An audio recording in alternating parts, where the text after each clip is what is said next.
función f, que es el logaritmo natural de t. Tenemos una función g, que es x cuadrado más y cuadrado, y nos dicen calcular h de x, y, siempre, si h es justamente la composición de g con f, o de f con g, mejor dicho. Entonces, vamos a calcular f compuesto con g. Esto lo estamos hablando, ¿cierto? ¿En dónde? En x, y. ¿Cierto? Porque recordemos que la primera que se evalúa es g, y g es de dos variables. Entonces, esto, por definición de la composición, es lo mismo que decir f evaluado en g, evaluada en x, y. ¿Cierto? Ahora, ¿quién es g? G lo tenemos, ¿cierto?, en nuestro ejercicio original, y sabemos que g de x, y vale x cuadrado más y. Y por tanto, ahora tengo que evaluar f en x cuadrado más y. Nosotros ya sabemos cuál es el valor de f. F va a ser f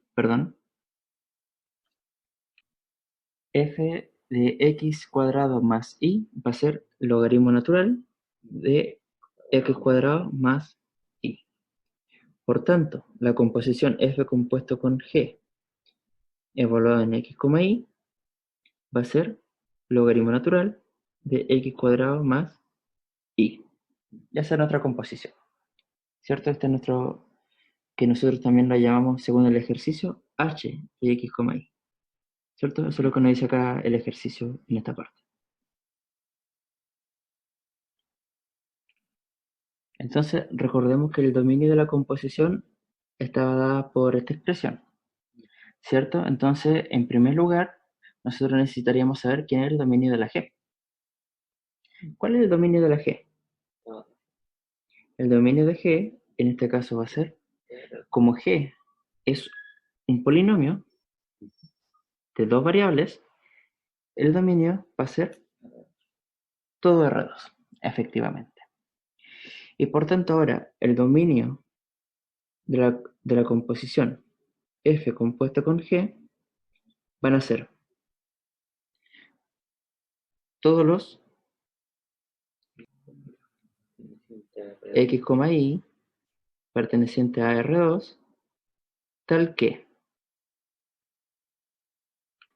g de x, y pertenezca al dominio de f, ¿cierto? Solamente estamos traduciendo literalmente desde la definición.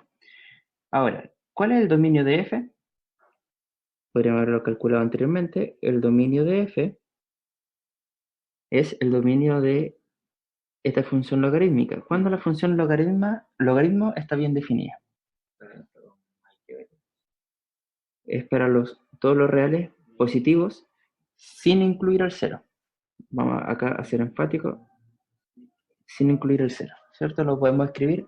En realidad, cuando uno escribe R+, ya ahí el cero no está incluido, ¿cierto? Porque uno, para incluirlo, tendría que decir R más 0. Pero lo vamos a incluir para ser bien enfático.